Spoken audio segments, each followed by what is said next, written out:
सोचिए, एक रात की फ्लाइट, सब कुछ शांत, यात्री आराम से सो रहे हैं और अचानक प्लेन अजीब हरकतें करने लगता है। वो 90 डिग्री घूमता है, फिर नीचे गिरने लगता है। और सबसे हैरान कर देने वाली बात यह थी कि इस प्लेन को कंट्रोल कर रहा था एक बच्चा। जानिए कैसे हुआ यह हादसा जिसने 75 जिंदगियां छीन ली। ये कहानी मार्च 1994 की है, जब एक फ्लाइट ने मास्को से हांगकांग के लिए उड़ान भरी थी। एरोफ्लॉट फ्लाइट 593, जो एक एयरबस A310 था, उस समय तक एक बहुत ही एडवांस्ड प्लेन माना जाता था। कॉकपिट में 3 बेहद अनुभवी पायलट थे। कैप्टन यारोस्लाव कादरिंस्की, जो खुद 15,000 घंटे से ज्यादा का उड़ान अनुभव रखते थे। सब कुछ सही चल रहा था, लेकिन कुछ पल बाद एक छोटी सी गलती ने सब कुछ बदल दिया। अब ये बात थोड़ी अजीब सी लग सकती है, लेकिन कैप्टन कादरिंस्की ने अपनी बेटियों 15 साल के एल्डर और 13 साल की याना को कॉकपिट में बुलाया था। आपको याद होगा, उस समय ऑटो पायलट सिस्टम पूरी तरह से काम कर रहा था और सब कुछ शांति से चल रहा था। याना ने थोड़ी देर के लिए कैप्टन की सीट संभाली, फिर एल्डर की बारी आई। अब कैप्टन कादरिंस्की ने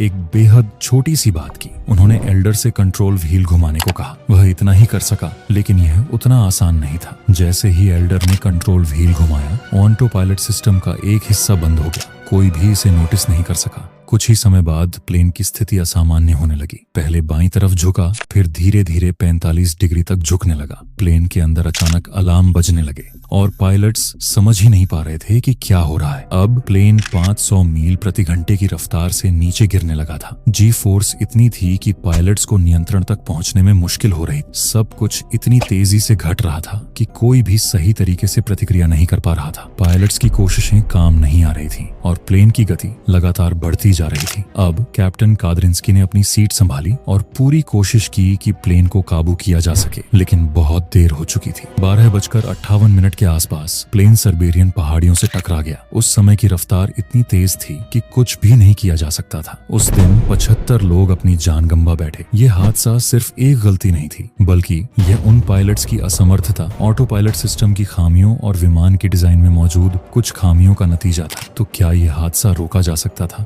असल में ये एक बड़ी गलती से हुआ। जब एल्डर ने कंट्रोल व्हील घुमाया तो ऑटो पायलट सिस्टम का एक हिस्सा बंद हो गया और इससे किसी को पता नहीं चला। फिर जब प्लेन का झुकाव 45 डिग्री तक पहुंचा तो उसे संभालना और भी मुश्किल हो गया। अब ऑटो पायलट उस स्थिति को संभाल नहीं सकता था और पायलट्स को संभालने में बेहद मुश्किल हो रही थी। इस हादसे ने यह साबित किया कि विमान के डिजाइन में कुछ खामियां थीं, जो इस तरह की स्थितियों में पायलट्स के लिए बहुत मुश्किलें पैदा कर सकती थीं। इस हादसे के बाद एविएशन इंडस्ट्री ने कई सुधार किए। सबसे पहले, अब कॉकपिट में बच्चों का प्रवेश पूरी तरह से नियंत्रित किया जाता है और ऐसा अब केवल तभी किया जाता है जब इसे विशेष अनुमति मिलती है। इसके अलावा विमान के ऑटो पायलट सिस्टम में भी बड़े बदलाव किए गए ताकि इस तरह की स्थिति में कोई अलार्म बज सके और पायलट्स को जल्दी से जल्दी इसका पता चल सके। और सबसे अहम बात, पायलट्स को अब बेहतर तरीके से ट्रेन किया जाता है ताकि वे ऐसी अप्रत्याशित स्थितियों में सही फैसले ले सकें। क्या यह हादसा रोका जा सकता था? क्या यह पायलट्स की गलती थी या प्लेन की डिजाइन की? इस हादसे ने हमें यह सिखाया कि कभी-कभी एक छोटी सी गलती कितनी बड़ी तबाही का कारण बन सकती है। अगर आपको यह कहानी दिलचस्प लगी हो तो वीडियो को लाइक करें और सब्सक्राइब करें।